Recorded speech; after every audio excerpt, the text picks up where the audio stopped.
Hey, I'm Heidi, and today I wanted to share with you the 3 things that we must be able to do when we're healing burnout, or if we're in the midst of dealing with a lot of stress. Let's rewind to my early 20s. I had a pretty severe mental and emotional and physical crash in my early 20s from basically working myself into the ground and having this addiction to being busy and progressing. And I really kind of took quite a big crash at that time, which is what actually ended up being the best thing that could have happened to me. It led me into the health industry, essentially. It led me here to being with you. And what happened at that time is I lost a lot of faith in all of what I call the 1950s approach to mental health system that we have. Medication, psychology, GPs, it simply just didn't work for me. So what I did was set about studying to heal my own body, and at that time I put together a holistic toolkit. So today I'm not going to go through the actual physical tools that I use for body, mind, soul, heart. What I'm actually going to talk about is the fundamentals of what was behind those tools and what has kind of sped up the process. Because once I actually went into the mental health industry and put programs together based on those tools and started seeing pretty miraculous results with the clients that I worked with at my retreat in Bali, a mental health retreat,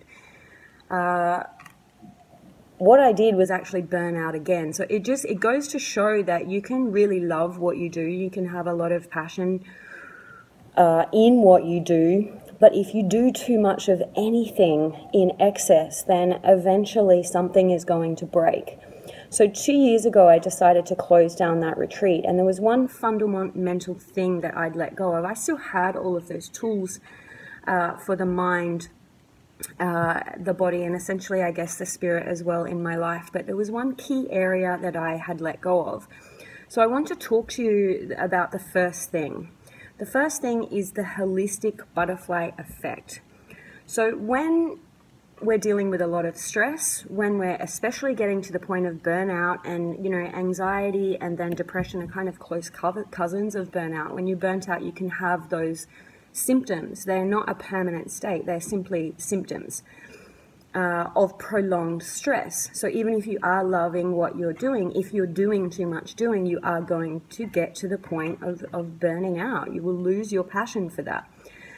The holistic butterfly effect means that we don't just focus on one area. We really look at the whole person. Now, I was doing this for clients for years on my retreat. I could pinpoint in 2 seconds, the one key area that we could make a big change in, rather than having to focus on all of these many areas. And I think what happens when we get to stress, when we've had prolonged stress and the stress response has been firing for quite a long time and we kind of hit burnout, that it can seem insurmountable to change. We don't know where to start.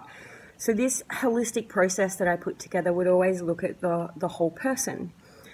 And usually what happens with burnout or stress is that we only focus on the mind. And actually, there are so many other moving parts to this system, this kind of home that we live in, that can have profound effects on the body, profound effects on the mind, profound effects on our motivation and drive and ambition. And it's at that time of burnout, my health was actually traveling pretty well, and I had pretty good mind tools, and I had a lot of passion and a lot of drive and a lot of ambition, and I felt very fulfilled in what I was doing. But the one key area that I had let go of was soul. I wasn't listening to my soul's desires. And that, at that point of burnout, what had tripped me up. The first crash that I had, it was 100% physical that was affecting my mental state. And this just goes to show that with these kind of crashes that we can go through, that we have to maintain an understanding of ourselves as a whole person and really look at it, get into the habit and the practice of looking at the body, the mind, the spirit or the soul's desires, and also our mojo. So we could be lacking purpose and passion, and that is where our energy drain is coming from. Change that, and you're going to see profound changes in your energy, in the way that you sleep, in your levels of happiness, in your levels of clarity.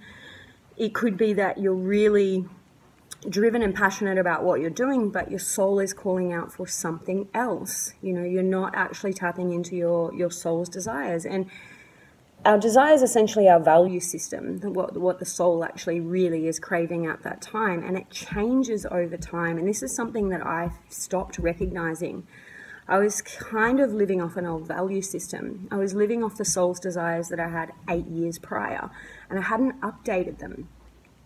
And that's not to say that I wasn't still passionate about working, with the content that I'm talking to you about right now. It's just that I had lost the energy to do it in the way that I was doing it, and I was making it harder than it needed to be. But we'll get to that in a minute, this hardness on the self. So body, mind, soul, and mojo, those are the 4 areas that if we make small changes, and they don't have to be profound changes, it can be just a flick of a switch, a simple awareness and change in one area that has profound effects on all the other life areas. And the key is targeting what that actually is for you. So the second area that I want to cover is love and support for the self. And this means getting love, support from others, but also having this ability to be able to give it to yourself, to stop the self-battery, to stop giving yourself a hard time, and to loosen up this story of I'm not good enough, or there is something wrong with me. For me personally, I always had this kind of belief that I had to really drive and be quite hard on myself to motivate myself to where I needed to get. And I see a lot of people doing this, and they're running a race and literally killing themselves with the I have to get where they want to go, instead of, and no one else is running that race with you. There's no one else behind you. You're the only one with the whip in your hand, kind of pushing yourself to get to the next level of happiness. I'll be okay when I get here because I'll be accepted and life will look like this. And then you get there, and what you do is raise the bar. And this hardness on self and driving yourself, and especially with women, because we wear so many different hats now in modern living. We really wear a lot more hats than we used to. And a lot of the hats that we're wearing are masculine. So we've kind of lost the softness and the surrender and the supportiveness, these qualities that women have. And we've really started taking on these masculine, qualities of being the provider as well as the nurturer and supporter. And, it's too much. What happens when you make this commitment to love and support and nurture yourself is that, and it is a commitment, and it is literally just flicking a switch. You start to build a bond and connection with yourself that's untouchable from anybody else, and everything softens. It becomes less hard. And sometimes I think we're looking for the acceptance externally through what it is that we can do and achieve, as opposed to looking for that acceptance internally. And once I got this, I just literally made a decision that I would never, ever be that hard on myself ever again, because it was not helpful. It was the one thing that was driving me into the ground the both times that I've taken quite a big crash.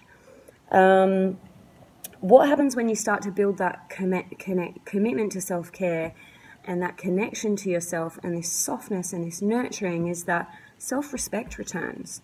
And this, self-respect and self-worth and knowing you're worthy, it provides this amazing platform to build from, because you won't actually be able to keep progressing and go bigger and be better and go deeper in your life if you don't like yourself. If you're being hard on yourself, it's always going to be a roadblock that stops you from getting where you want to go. The third thing that I want to talk about is respecting the vessel that you live in. We forget the arms, the legs, the body, the organs, the blood, the tissues, the cells, the brain. We completely disregard and dismiss a lot of the time the body that is actually carrying us, because we are 100% led by this. And this is saying you must get to here, and you must get to here, and you must get to here. And you're putting so much pressure on the body, because every time you have fear or worry about, am I going to be able to get this done? You know, if you're doing that many times a day, you're kind of burning through there's 4 phases of stress, and you're burning through them. And what happens is you're actually releasing a whole lot of stress hormones into the body, and they have a profound negative effect on your mental state and on your health in general, on your sleep. There's so many things that start to go wrong when we disregard or dismiss or lose respect for the vessel that we're in. So the health of your body becomes the birthplace of your sanity, your emotional well-being, your energy, your clarity, your self-worth, your self-respect, and actually your vitality and love of life comes from, you know, think about it. If you're really tired and you haven't had enough sleep and you've been eating really badly, you start to kind of look at the world like, you know, meh. It's just, everything becomes meh, you know, as opposed to being able to jump out of bed. If you are respecting the body and nourishing the body, and especially if you've harnessed this ability to be less hard on yourself, and you're actually looking at the body and going, wow, this thing is awesome. Respect it and refill it, and you will start to, it's like filling up a bank account, you know, and it will start to pay you dividends. You will start to earn the interest of filling up that bank account by refilling the body with nutrients, nourishing the body, and showering it with as much respect and love as you can, because without it, we literally have nothing. So although I haven't given you the actual tools that I use in my holistic process, what I wanted to do is kind of give you the underbelly, or the foundation, or the backbone of how those tools came about, because these 3 areas provided the foundation, or the branches and the limbs and the trunk of the tree of which the Alive process kind of sprung from. You know, respect and love and support for the self, respect, love and support of the body, and understanding the holistic butterfly effect, that if we essentially water one part of the tree, that it will have a profound effect on the other limbs, branches and leaves of this tree, or this home that we live in.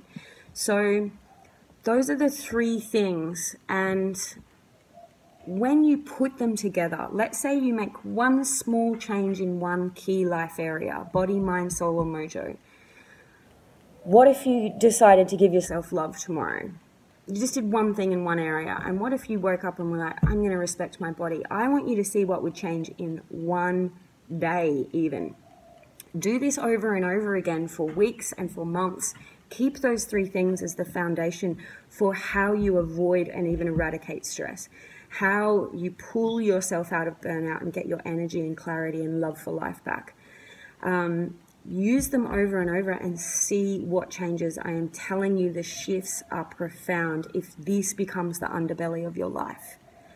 I hope this has been helpful, and if you want more information on my actual specific tools in regards to balance, I run a 7-day free exclusive balance video series where I actually go into a little bit more detail about the kind of the issues or the barriers that we face that actually have led us to this point, because I don't believe that anyone can shift and change unless you understand how you got to where you are. And this video series does actually give you small tips and tools along the way in bite-sized chunks, in, you know, small wins every day that you can actually put into practice, even if you're busy, even if you're exhausted, even if your stress levels are through the roof. So this 7-day video series is really helpful just for a week to kind of get you started on the understanding and the mindset, understanding of how you got to where you are, mindset you need to move forward, and small tips and tools to start the journey towards balance and beyond. Okay, so the other thing that I have on my site is a balance test or a balance quiz, and it gives you this ability to gain awareness in all of your life areas, so all the different parts of the tree, and it lets you kind of define through your own awareness, through filling out the questions, which of the life areas. If we're going to make a change with a holistic butterfly effect, we have to start with one area. Okay, so it will define for you that one life area to get started on. And when you hit the results page and you get your score, I actually explain to you the areas that you need to work on. So those are the two things that you can grab. They're both below this video. And I hope it's been super helpful to kind of understand and look at the three things that are missing when we're trying to rectify stress and we're trying to pull ourselves out of burnout. I hope you have a wonderful day. Bye.